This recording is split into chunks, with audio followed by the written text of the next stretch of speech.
is volunteering to start Bangazita. Yeah, no, the children must go before the elders. Chair.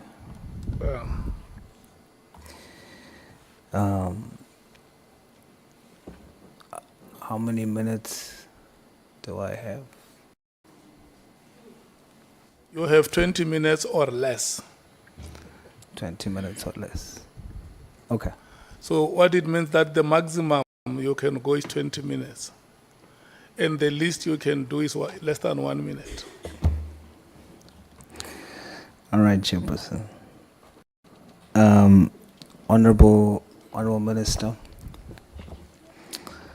as a young man, I think I should thank you and let you know that I respect especially the field that you are a professional in, and also thank you for your contribution to the struggle, which on the back of which young people like me are sitting here today. So thank you. I'm going to ask some questions just for clarity. Please bear with me. In paragraph 39, you state that you had to call a meeting with the National Commissioner on September the 1st to clarify and affirm your respective roles. Did you call the meeting because you feel that... Honorable Sauls, Yeah. Honorable Skosana wants to say something. Yeah, no, I'm comfortable with... Let's allow him to say what he wants to say. Oh, okay. No, Chair, I'm just seeing here, they say they can't see him. They are only seeing a beautiful, I don't know who's beautiful, but they are saying Dr. Makundumbane or whatever. They don't see him well. They are asking him to move, maybe here, Chair. Yeah. Chair, remember we had the same issue the last time. I've decided... Yeah, what is being said is that you are requested to come and sit here next to the SC, or I can also borrow you the seat from which I'm... Yeah. No, Chair. Let me tell you why. You may not, because you always have a better view from the observation of an outsider. Let me tell you where I'm sitting. There is a big banner just hanging over your head. And you can imagine the shadow that it casts. What is dark becomes darker, and the darker becomes the darkest. You see, Chair, I appreciate the concern. The last time we had the same issue, and people are saying that I'm ashamed of my blackness. That's why you must come in front and show them how black you are. No, I must sit right here. because I must sit right here and show them I'm very proud to be a black. When you sit man. When you sit at the back, you hide the blackness. No, they see the blackness. They must only follow the teeth. And let me tell you where I come from. They say, the darker the berry, the sweeter the juice. Can you come in front? No, Chairperson. I'm going to sit here. I'm very proud of my blackness. Unfortunately, South Africans must follow the teeth if they can't see me. But I'm very proud to be as dark as I am. Minister, I don't know how much of the question you got, but in paragraph 39, you state that you had to call a meeting with the National Commissioner on September 1, 2024 to clarify and confirm your respective roles. And then did you call the meeting because you felt that the National Commissioner undermined or disrespected your executive authority as minister?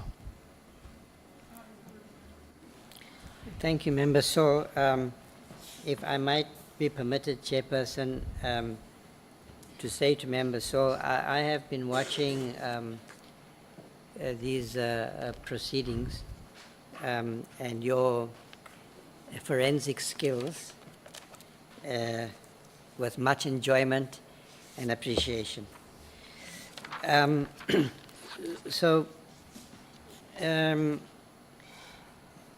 as I indicated earlier, I was trying to establish from my appointment what had happened with the PKTT, whether it had been established or disestablished, what the reasons therefore, and if it was disestablished, what had happened with the dockets, because I was concerned about the custody of the dockets. It's a paper-based system, and you know what's being suggested that these dockets are now being transferred wasn't clear into whose office. One theory was that it's in General Sabir's office, and so forth and so forth. So I was trying to find the facts, and I engaged with the National Commissioner. You know, fairly consistently, it was one of the main issues I was trying to get to the bottom of. Then I wrote to him, and that is the letter before you on the 20th of August, in which I said I have discussed this matter with you in 2 meetings. In fact, we had more exchanges on this matter, and I think the Commissioner was trying to explain the decisions that he made because it was complicated. On the one hand, he didn't agree, apparently, with the decision. But he had to explain to me then, in a sense, he still went ahead and was implementing the decision. But he had advised the minister, given his professional competence and experience, and that I think is important to say, look, if you're going to do this, I don't think you're right, but if you're going to do it in this way. So do it in a phased way, because not all the documents were at the same level of investigation. Some had been concluded, some were still ongoing investigations, some were ripe for prosecution, and so forth. Oh. So that conversation that happened between the two was an absolutely necessary conversation. But I felt, obviously, by the time I wrote this letter on the 20th, that the National Commissioner had not given me clarity. I really still, at that point, didn't understand, didn't have answers to the questions that I had. Was there a PKTT? What had happened to the dockets? I still didn't know. By the 20th of August, I was appointed, what was it, on the 1st of August. So I then decided to write this letter, which is in your pack, to say I now want a proper plan in writing to explain what has happened and what is the way forward. On the very next day, apparently in a spontaneous response to a question put by the media, which can happen, I have been led into making statements in that situation that I've regretted. So he made a statement which said that the dockets had been transferred to KwaZulu-Natal. Now, I had asked him for a report in writing. I hadn't received the report, and here there's a public statement being made. So I couldn't accept that. And I have to say, I have discussed this matter with the National Commissioner. He was not right. It was not right for him to do that. Did you feel disrespected, Minister? Not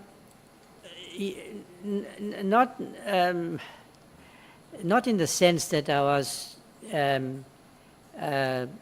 thin-skinned or like peaked, but there was an issue of what is the nature of the relationship between the minister and the National Commissioner, and I have to protect the integrity of that relationship. He has rightly to expect that I adhere to a code of conduct with him. in our meetings and in public. And in vice versa also applies. Do you feel that he disrespected you? I think that he didn't observe the norms in that situation which are required to support that relationship. So he was wrong to do what he did. And I had to make that clear to him. I had to make it very clear up front in the beginning that I'm the minister. I expect you to engage me as the minister. I will in turn respect you as the national commissioner. Now, it wasn't such a big issue, All right. right? In retrospect, and I think that, as I've said, I think that he might have. It was a misjudgment, and I didn't want to make too much of an issue of it. All right. You asked him for a report on the status and the details of the task team, and at the time of the 26th of August, you still have not received it. Have you received it now? Yes, I then received the report. I should have the date, but it was sometime it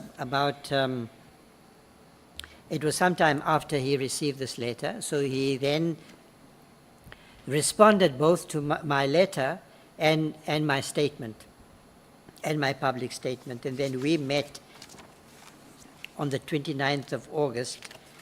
I issued my statement on the 29th of August, the day after I was meant to have received it was after I was meant to have received the report, the day after he had made the statement. And then we met as, two adults and discussed the issues. I made it clear what the source of my dissatisfaction was. He had no argument about my reasoning, and then we agreed to issue a joint statement, which was drafted by our two teams. We both checked the statement, and the statement was not only about me and him correcting our relationship. It was about making it clear to the public that we understand our responsibilities to them in this moment, and that we were going to manage our relationship and move forward in a constructive way. All right. And I was not going to allow my what did you suggest, that to cloud my judgment and how I responded to the situation. All right, Minister. Now, given your vast legal background, is it correct for me to assert that you are clear on the constitutional difference between your executive authority and the operational authority of the minister? A yes or no would suffice, Minister. I'm afraid that's not a yes and no. I can't give you. I think because I have explained earlier that this is a complex question, and that binary mechanical reasoning, the sort of idea that once you know what an operational all you need to know about this is what definition you have in mind about what's an operational matter and what's a matter for management. The relationship's a complex one, and it depends on the context. And my reading of the Constitution is that it's not susceptible to that kind of mechanical reasoning. But there is a bright line between what the minister's responsibility is and what the accounting officer's responsibility is. It's not. And you are clear Yeah. on that line. I respect that boundary. But Yes, but you have an authoritative understanding of that boundary. I do have an understanding All of right. it, but it's open to question and interpretation. But Precisely- comparatively, relative to others who would just, your experience in law, Yes. gives you some sort of authority for us to feel that your understanding and interpretation carries much more weight in terms of that. So we can consider you to have a command of the understanding or the difference between, or that particular boundary, as you put it. What I would say is that I have paid a lot of attention to this matter for many years. I'm interested in this question, and I have what I think is a reliable view, and one that informs the way I will carry out the responsibility. Yeah. So based on that reliable view, as you put it, would you say, Minister, that the actions of Minister Mchunu, as it relates to the directive that is given, is, or rather amounts to, political interference?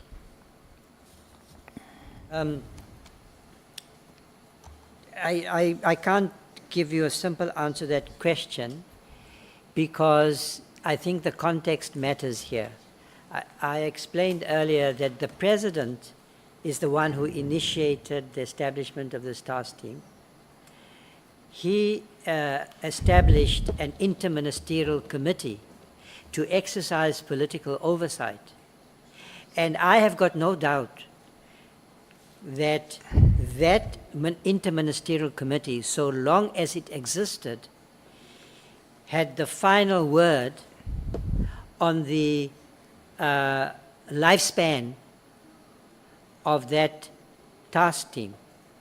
And therefore to suggest in a simplistic way, without reference to that history, that any decision by a minister to, any directive by a minister to disband a task team is per se amounts to interference with an operational matter. Because on the example that I have given, it would not have been.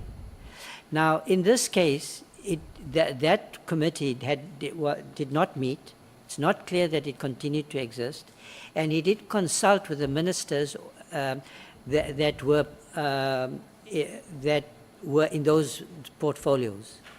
And so to that extent, and with all due respect to my predecessor, I think to take that decision without consulting the President, without engaging those ministers, and without reaching an agreement with the National Commissioner, at least that's what it appears to be the case, doesn't seem to me to have been the right way to make a decision of such importance. If you're implying that it was the wrong way to make a decision of such importance, Yeah. does that amount to you saying that it was political interference? I would say it was, if on my reasoning, it was an unwise decision. Right, so I'm reluctant to reason from the categories these definitions. I don't think, from my point of view, that is very helpful. But of course, there are operational decisions. So, you know, a minister is not an expert. A minister might have knowledge, subject matter knowledge, but a minister is not appointed as minister because they are experts or professionals. They're appointed because they are part of they're part of a representative government. No. That's their role. Yeah. Operational decisions are, if you like, to the extent that we understand the purview of an operational decision, clearly falls within the purview of those who have operational responsibility, those who have the expertise and the professional competence to make those decisions. Yes. That's the issue. So if a minister thinks they can make decisions which require that kind of expertise, you are bound to make the wrong decisions. You see, Minister, the difficulty with the response is that our task is to probe and investigate whether or not there was political interference, rather than whether there was a wise decision or not a wise decision. Yeah. So I'm going to ask you again, what you call an unwise decision, does that amount to political interference? You're going to have to just persevere with me just a little bit longer. If what else is of concerning about what you call political interference? I've said, when you hold a public office, you carry out your public duties. You never act motivated by your private interests. That's your personal interests, your family, your friends, your family, your personal interests, including your political interests. That is what leads to bad decisions. Now, in this case, such allegations are being made, and I think that, in a way, from my point of view, that is the real concern here. And of course, that can lead to improper political interference, because it means that the minister, if that were true, would then be acting not in the public interest but in their private interest. Do you think that in this instance, those decisions has led to political interference? Well, in this instance, there is testimony to that effect. But that testimony, so far as I'm aware, it's mounting certainly, but it's as yet untested, and neither this inquiry committee or the Madlanga Commission have come to conclusions, and that's very important, because I think we're engaged. The exercise we're engaged in here is an exercise aimed at establishing a public record that is beyond dispute, that is legitimate, and can form the basis for our understanding of what needs to be done. Because at the moment, everybody has an opinion, especially everybody on social media. And I'm saying that that's not a basis for us to move forward. We need a public record, having established the facts, through a legitimate process. That's why I'm so excited about this process, and as well as the Madlanga Commission. Okay, so at this point, you are saying basically you cannot say for sure whether it's political interference or not. I do not want to be put in a position. I think the committee has to come to a conclusion on that matter. I have said what I feel I can say and should say. There is something for me that would, I find myself would be in a deeply compromised position if I have to use this process to criticize the previous incumbent. He's already facing a difficult position. And, you know, I don't want to comment on, I said to the evidence leader that I haven't come here to throw anybody under the bus. It's not my responsibility to critique my predecessor. But I believe that I can talk objectively and in a principled way about the issues that arise from the testimony that has been led so far. In paragraph 43, you call... That will be your last question, Honorable Saul. Minister, now I have to choose which question I'm going to now use as the last one.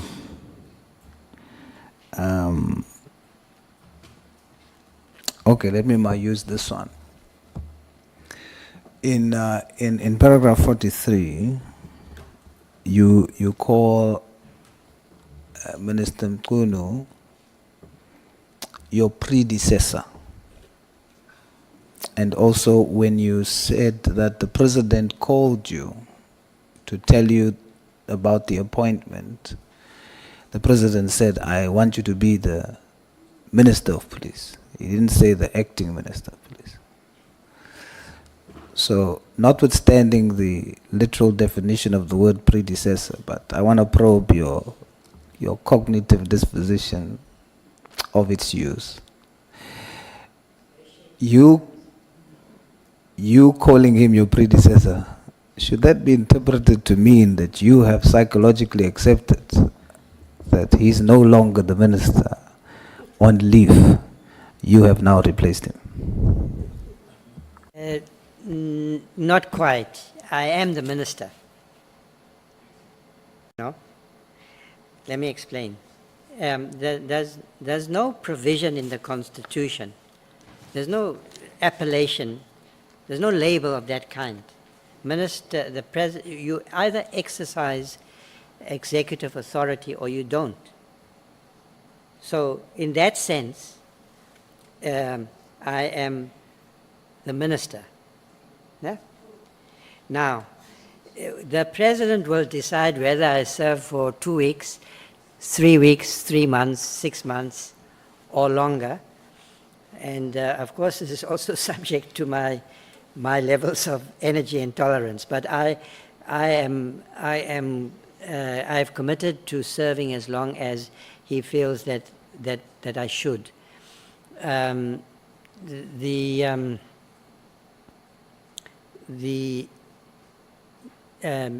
he retains all options to prolong my appointment, to reappoint Senzo Mchunu if he's exonerated, for instance, to appoint anyone else, because who's to say that I will retain his confidence in this difficult time as in the months ahead. It's going to depend, a lot will depend on whether I appear to be able to carry out the responsibility that I must shoulder. He might feel that someone else is more suited to the task, and when that happens, I will walk into the I will walk away happy that I've served to the best of my ability. It's as simple as that. Chairperson, with your indulgence, I have a follow-up to that, saying that my time is up. It's on the same statement. May I do a follow-up on the same response, seeing that my time is up?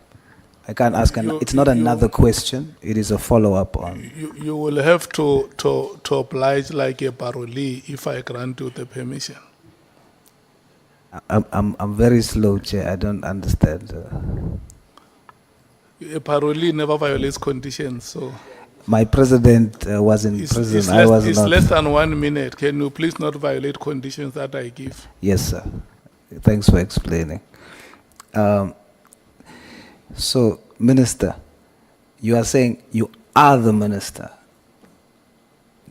So your use of predecessor is intentional. Does this mean that for South Africa and myself as a layman to understand, does this mean that as we sit here today,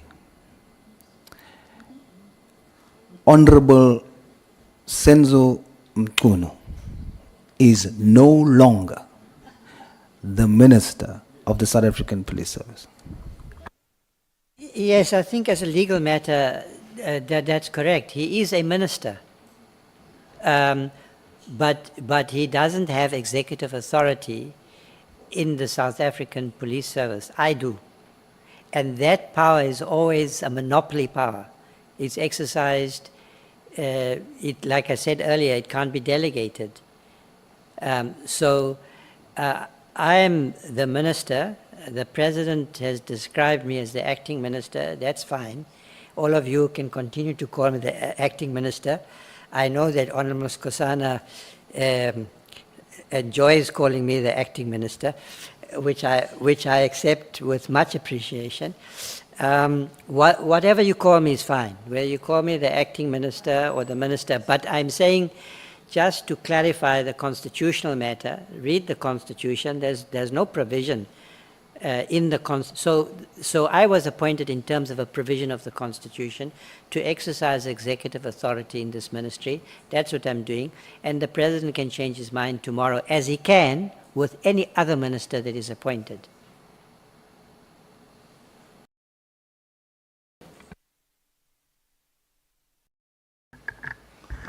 Can I take Honorable Nomvalo and then Honorable Skosana? Yeah, no, thanks, Chair. I don't know if I was following the minister correctly. Minister, may you confirm this for me, please? So according to you, the only missing aspect on the decision of the minister, the suspended minister, is consultation. So had he consulted, then you were going to be satisfied with the decision that he took. No, but let's understand the question of consultation. The issue is consultation with whom? And for what purpose? So the consultation is part of a process of rational decision making. You need, you can't act, in my view, to make, you don't go to bed, have an intuition, a strong intuition, and act on that. I'm not saying Minister Mchunu did that, right? But he did make a decision on the 31st of December to say, I want you to disband this structure immediately.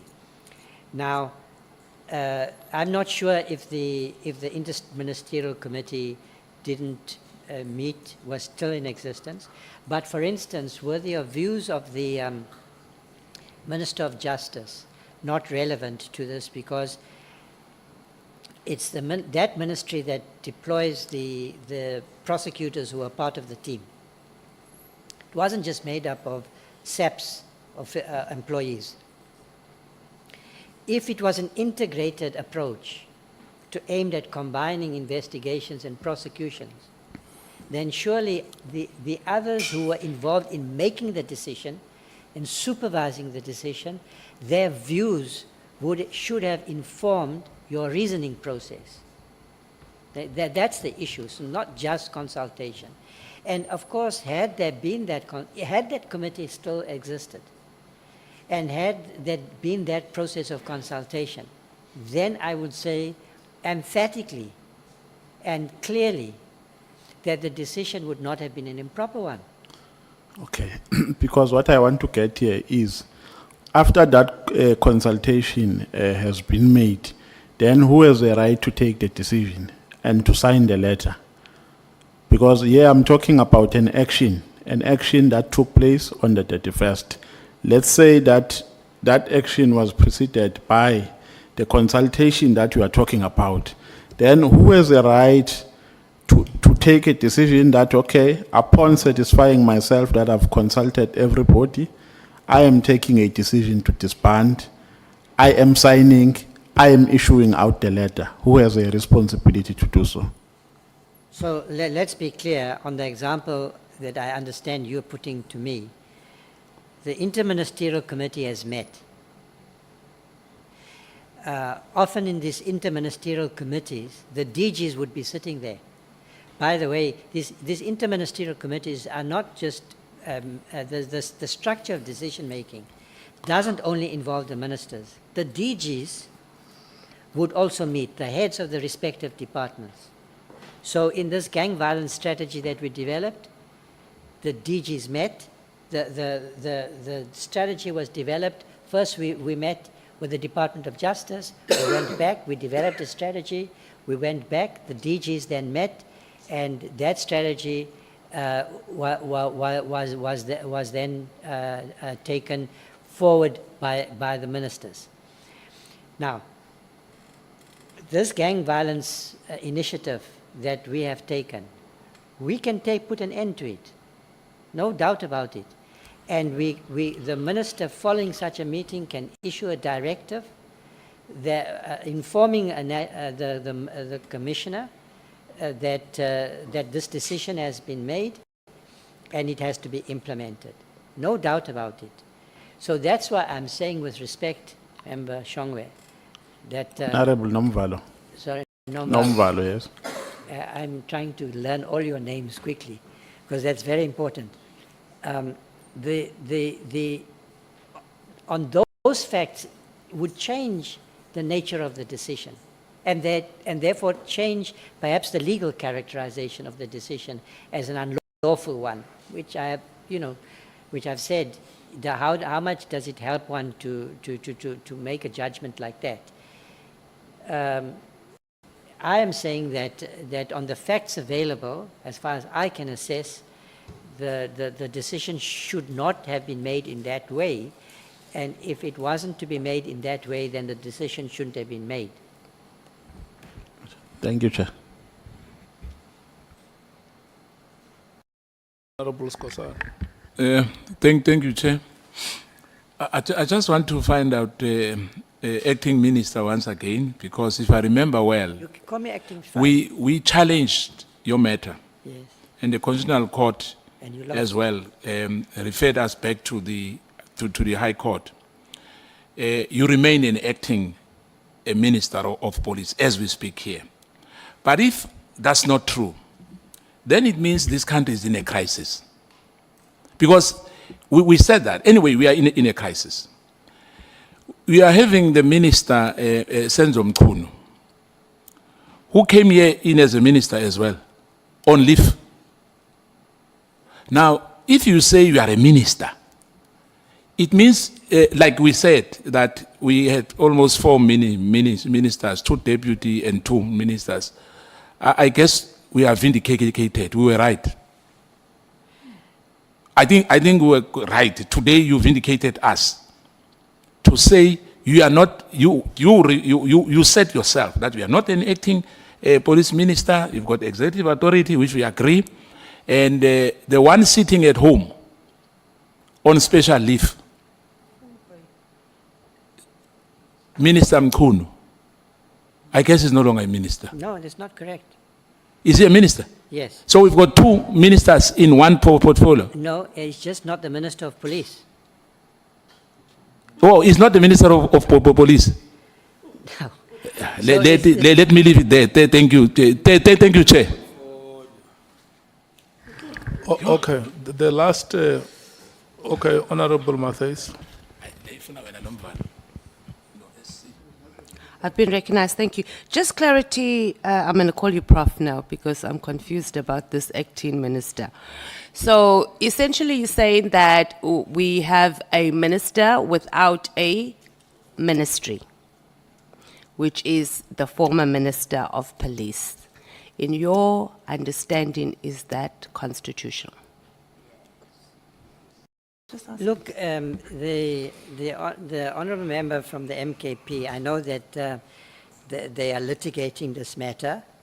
I'm quite happy that they're doing so.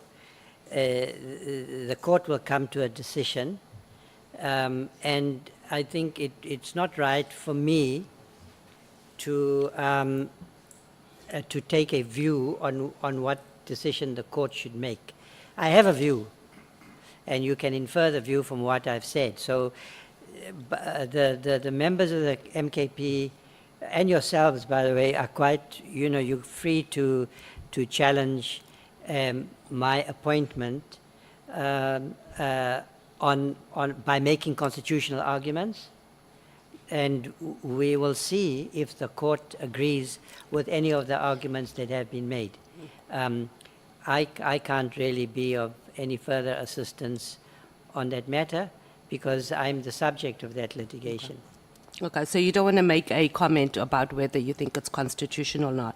And then just one more is, did you engage President Ramaphosa when he said you are an acting minister? Because that's what he's told us. And did you share your views personally, not forcing him to, but did you engage him? No, I didn't think it was too material. I'm happy to be described as an acting minister by the President and by members Kosana. There's no problem. Honorable Sangor. Minister, in your knowledge, is this the first time that South Africa has had a minister without a portfolio? No, it's definitely not the case. Pangazita, is now your time.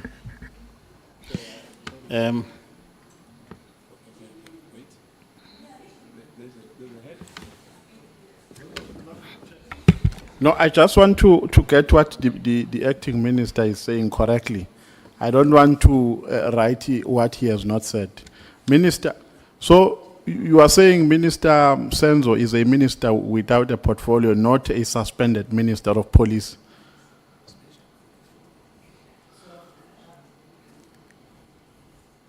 I am saying that only one, you can have one minister of education. Yes. You can have one minister for foreign affairs. You might, if the president decides to divide the portfolios, to reorganize portfolios, then you can certainly have two ministers in a ministry that used to be a single ministry. That happens all the time. Government is reorganized Yes. after an election because priorities have changed. There may be other reasons. Constitutionally, only one person can exercise executive authority. That's why the deputy ministers also, in all portfolios, don't exercise executive Correct. authority. Yes. But you can have a minister, a person who has the rank of a minister. Yeah, no, so not what I want to get, Minister. So Minister Senzo is minister of what currently? Minister without a portfolio or a suspended minister of police? He's a suspended minister, not of, he can't exercise. So he's not a minister. Let's just, so if Minister Mchunu walked into the department, could he issue directives to the National Commissioner? Could he become involved in any decision within the department? No. Yes. Yes, because my understanding is that a minister without a portfolio is appointed as such. That to say we're appointing a minister without a portfolio. This did not happen by appointment. It happened through an incident. Yes. That there was a suspension. So I wanted to get that distinction because you really confused me when you said he is a minister without portfolio. I did not actually say that. I just said he's no longer the Minister of Police. That's what I said. So he is Right. a suspended minister. He doesn't exercise executive authority with respect to this function Yes, of police. because he is suspended. Yes. So he is a suspended minister of police. Yes, you can describe him that way. But that means that he can't exercise executive authority with respect to the department in a little bit or in a big part. That he no longer has the authority to exercise that authority. And I'm making those observations just as a matter of constitutional reasoning. The practical effect of this is zero. So why this matter should be so interesting is in itself interesting. I mean, he is there. He doesn't interfere with what I've got to do. He doesn't issue directives to the National Commissioner. We are waiting for the issues that concern him to be resolved through this process and the process before the Madlanga Commission, and then the President will decide, and then the President is free to make any decision that he Yeah, he wishes. I think I'm satisfied now, Chair. Honorable Sauls. Yeah, Chair, maybe I should help by making an analogy. I just want to say to the Minister that as the one who posed the question, I fully get you. But you must understand that it takes something unique to appreciate it. You know, maybe I should make an analogy with the fact that I'm the darkest in the room, yeah, I'm the blackest in the room. The blackest in the room. But the apartheid government on my father's pass, they wrote colored. Ek is die swartste boesman hier. I'm a biological prototype of racial integration. You can be all in one. So it takes some uniqueness to understand that a minister. So I get it. Ek is swart en colored and African, you know. Honorable members, can we move? Honorable James. Just a clarity-seeking question again, Minister, Acting Minister. Are you saying that this is not the first time where South Africans are paying the salaries of ministers with no executive authority. There's been previous, just maybe one or two examples, please, Minister.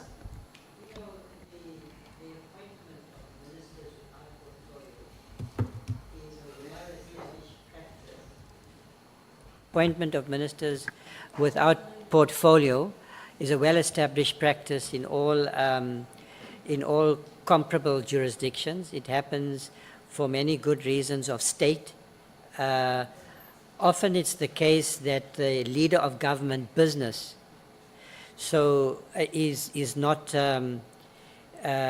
doesn't have ministerial responsibility with respect to a portfolio. Sometimes there are also situations in some jurisdictions they can appoint what they call a minister for, I know in India they do that, it was quite a surprise to me, they have a minister for law, and that minister then advises on the quality of legislation, the legality of legislation, make sure that legislation is properly drafted and so forth. Your leader of government business may have ministerial rank but not have a portfolio, because the responsibility of the leader of government business as a minister is to liaise between the cabinet and parliament, to ensure that the parliamentary program and the cabinet program are coordinated, liaise with chief whips, liaise with the presiding officer and the president and so forth. It's a vitally important position. In our case, we have got a deputy president who's the leader of government business. But he doesn't have a ministerial portfolio, he's the deputy president. So for reasons of state, you know, the president might appoint a minister without portfolio to focus in a particular area. Let's say there's an individual in parliament who has a particular expertise in the area of finance, or let's say AI is maybe a better example, the whole field of technology. It's not a portfolio issue, but the president wants someone in the cabinet, someone close to the president who can who can develop projects, do policy work, advise the president and the cabinet and so forth on an area that isn't covered by any of the portfolios. So there is a case for a minister without portfolio, but I don't want to go there maybe, but I think that the reasons why he's made the decisions he has made with respect to the previous incumbent was not for those reasons. He had other reasons for retaining him at the rank of a minister, and but withdrawing the executive authority from the minister.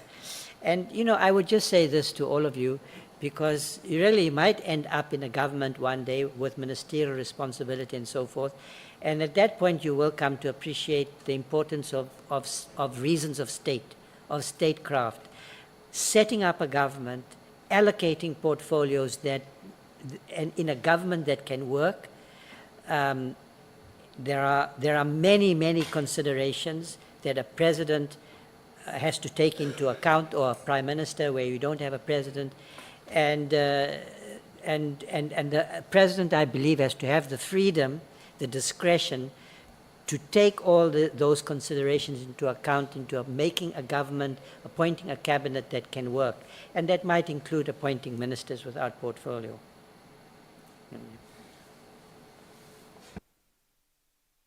Bangazita. Well, thank you. Nothing.